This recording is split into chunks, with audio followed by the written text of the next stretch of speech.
CBS Colorado presents this year's Girls in Science, inspiring girls to learn and explore STEM careers, now and in the future. Sponsored by Denver Health, Denver's most trusted care team for every step of life's journey.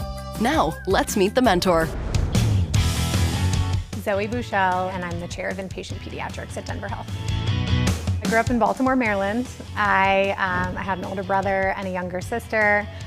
Both my mom and dad worked in medicine. My dad was a surgeon and my mom was a nurse. During my childhood, outside of school, was really focused on sports. I played every sport under the sun and ultimately focused on soccer and ended up playing soccer in high school and in college. At the end of high school, if I'm honest, one of the most important things to me at that point was soccer and finding a place to play. I ended up going to Penn State, played there for 4.5 years. At the end of college, I wasn't sure what I was going to ultimately do with my career. Around that time was when my dad became ill.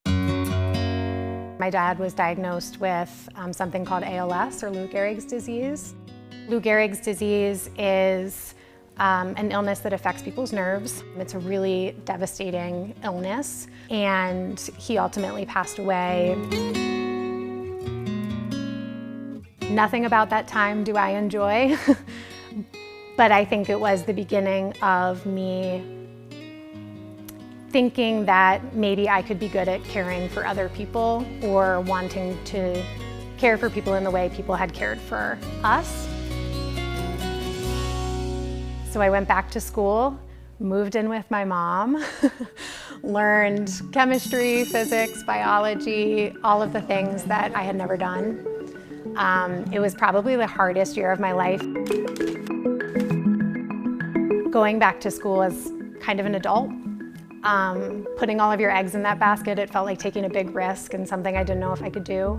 Once I finished that, the next task was to try to pass my tests and apply to medical school.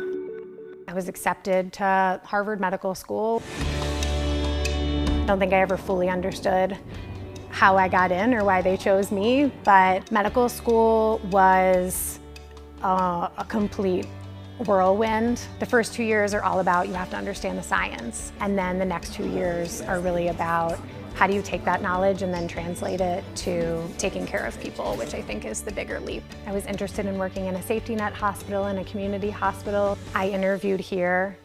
If I'm honest, it was the only place I interviewed, and after that day, I just loved it. There are a lot of things I love about working at Denver Health. The mission is to take excellent care of everyone who walks through the door, regardless of their ability to pay, their background, the language that they speak, where they're from.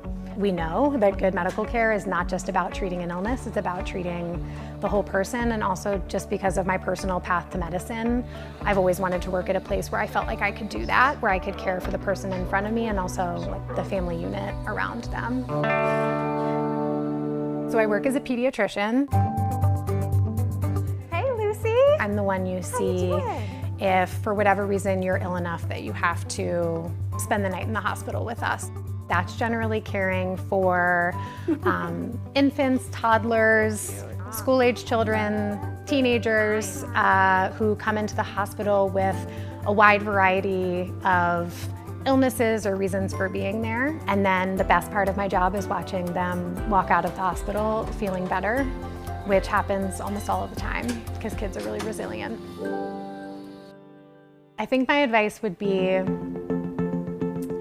not to put yourself in a box, realizing that you don't need to be one thing or the other, and it's actually okay to change and pivot and try new things, even if you're scared or feel like you might not be good at it. Learn more about Denver Health at denverhealth.org. Denver Health, Denver's most trusted care team for every step of life's journey.